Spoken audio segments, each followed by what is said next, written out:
going on, party people? Captain Zeus here, and I'm back with another review for episode 7 of season 2 for The Rings of Power. Now, if you guys haven't seen the episode, spoiler warning up ahead, because I will be going into some spoilers about this episode. And if you guys like the reviews I do, like and subscribe, comment below what you guys think of the episode, the lore, etc. And click the bell to be notified when we post more videos. Let's go ahead and get into this. Now, the first thing I'm going to say here is that this episode was probably the best episode that we've had all season. It was fantastic. I think mainly what had to do with it is the fact that it was action-packed, right? Everyone loves action. The fighting sequences here was beautiful, beautifully choreographed. It looked fantastic. The visuals were off the charts, looking great. The soundtrack was amazing. Like, everything in this episode regarding the action and the battle was 10 out of 10. Just gonna say, loved it. We see Celebrimbor basically break free from his mind control, manipulation of sorts, and it gets dark with that situation pretty freaking fast. Like, over the course of the episode, we're basically seeing Celebrimbor realize what's been going on. He breaks free from this illusionary room, which I always thought was kind of weird. How there's a battle, there's a siege happening, and he has been essentially unharmed. He's been able to finish the rings, even though once we, see what the room was really like, it was basically a mess. Like, he had some blood on his head. Like, how does he not notice any of that? That was kind of a weird situation I'd probably would like to explain, but we see Celebrimbor try to break free, but Sauron's manipulation and lies, those seeds bore fruit, and he was basically in charge of the city. The situation, I mean, it was unfortunate. The Galadriel knockoff, she died because of Sauron just, bye-bye. That was nuts. Didn't see that coming whatsoever. Although we kind of saw it in the trailers a lot, but it was still kind of the situation. I was like, oh! The thing that really had me questioning the most was when Galadriel entered the city and she finds Celebrimbor and it's like, you're going to be all alone. You're going to be facing Sauron alone. The guards are like, he will not be alone. I'm like, dude, you guys were all under the impression that Celebrimbor is crazy and Anantar, Sauron, is, a saint. Like, now all of a sudden, you're just gonna believe Celebrimbor and take his side like that? Your loyalties are very questionable. Like, it was crazy. It made no sense. Galadriel still couldn't show any emotion in that situation, so that was also kind of weird. But she leaves with the 9 rings. I'm assuming, because I think the season finale is next episode, I'm assuming she's gonna give those to Sauron for some reason. And then Celebrimbor is just basically set. All of his guards just freaking killed themselves, which was a crazy scene. And he's by himself with Sauron. I feel like in the next episode, we're going to see Celebrimbor's going to die. I'm positive the homie's going to die. And I think the city is just going to completely fall. I'm not sure if this is going to just be a part of Mordor. Like, I don't know if that's going to be part of the country now, state, whatever, the land. But yeah, I'm pretty sure Celebrimbor's dying next episode. I don't see him surviving, especially since he chopped off his thumb, which that was also weird.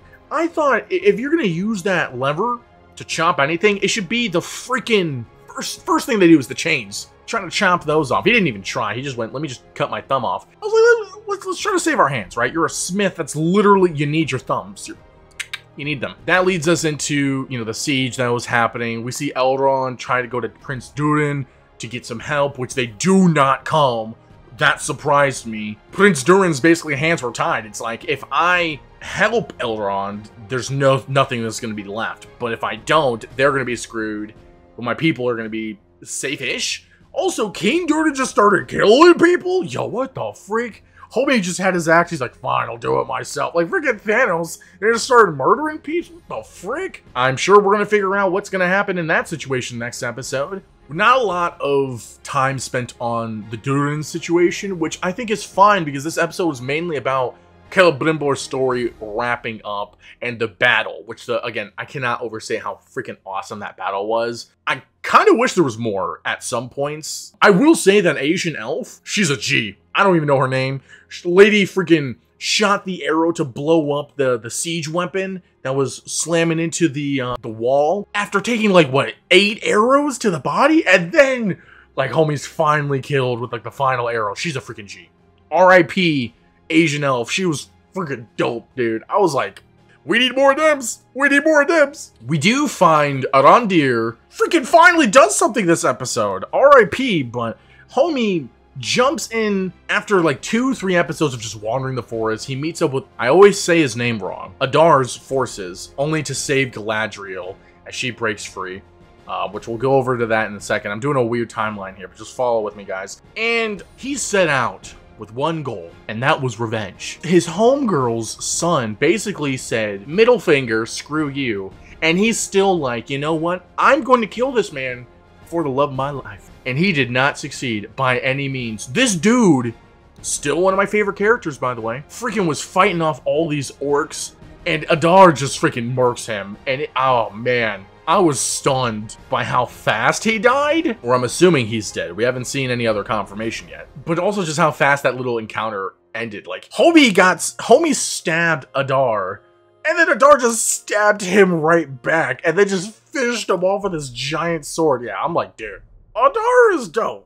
And I'll get to him in a second here, because we're going to go over to the whole Galadriel and Adar situation, right? Galadriel, oh my gosh, dude, still such an annoying character. But when Elrond kissed her to save her, I was like, yo, what?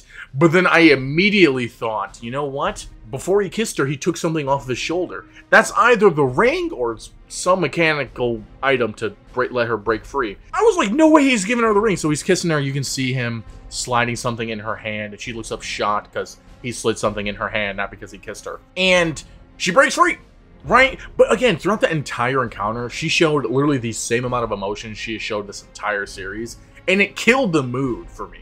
Elrond was like, oh dude, Elrond sold the crap out of it. Homie was like, I love you, girl. And she was just like, Elrond. I'm like, dude, oh my gosh, so annoying. She was literally, I hate her character so much. I think I blame the actress for the lack of emotion, and I blame the writers for making her just so insufferable. She's better this season than she was last season, to be fair. Anyways, moving on. Galadriel, she breaks free, yada yada yada, we see what happens.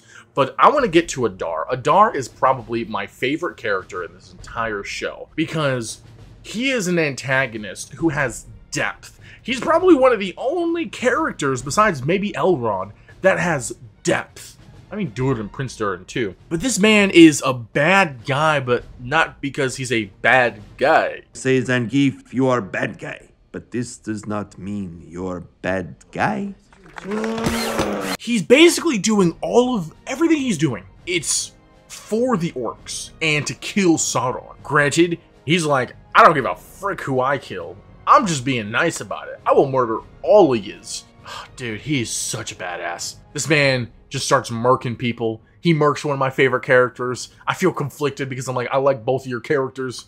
I don't know if I should be mad or happy. He has so much swagger, dude. Like, he was unfazed about the fact that an entire elven army is coming against him. He's like, dude, we're gonna win this battle. And he sure enough did. I felt, oh man. Elrond's look of defeat and denial on his face, where he was like, it was almost like he was having like, in a state of shock, where he was just like, Durin will come. Durin will come. And I'm like, bro, you're done. Like, you're done, dude. He literally, they had like 9 people to go up against that entire army.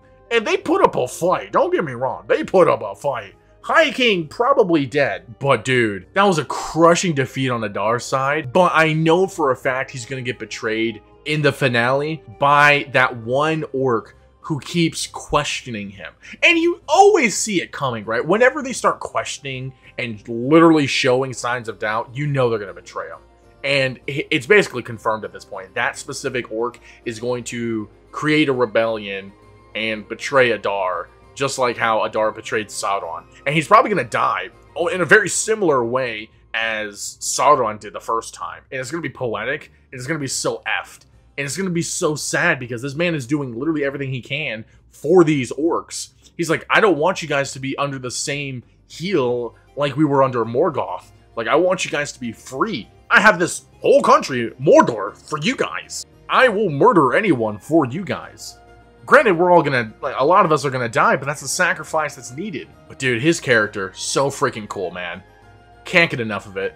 Awesome, dude. I feel like it's the finale. This next episode, I feel like Celebrimbor's gonna die. I feel like Adar's gonna get betrayed, and if he doesn't, he's definitely getting betrayed next season. But it should be next episode, but we'll see. I don't know what else is gonna happen in the next episode.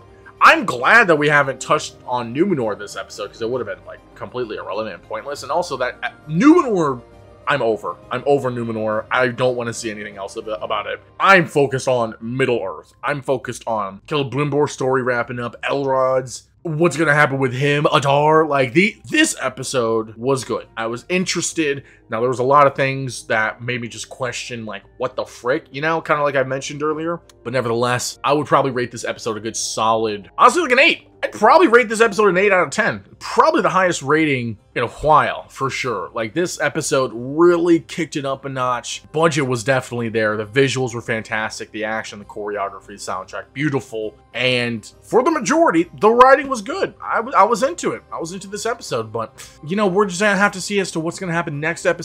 Like I said, I think it's the season finale, which is crazy that we're already at the season finale. But what did you guys think? Please let me know in the comments below you guys' thoughts on this episode. I thought it was fantastic. I think it's it really helped keep my excitement and anticipation, because I was dying. Like, you guys saw the reviews. I was dying. Let's wait till the next episode. I will see you guys there on the review. Peace.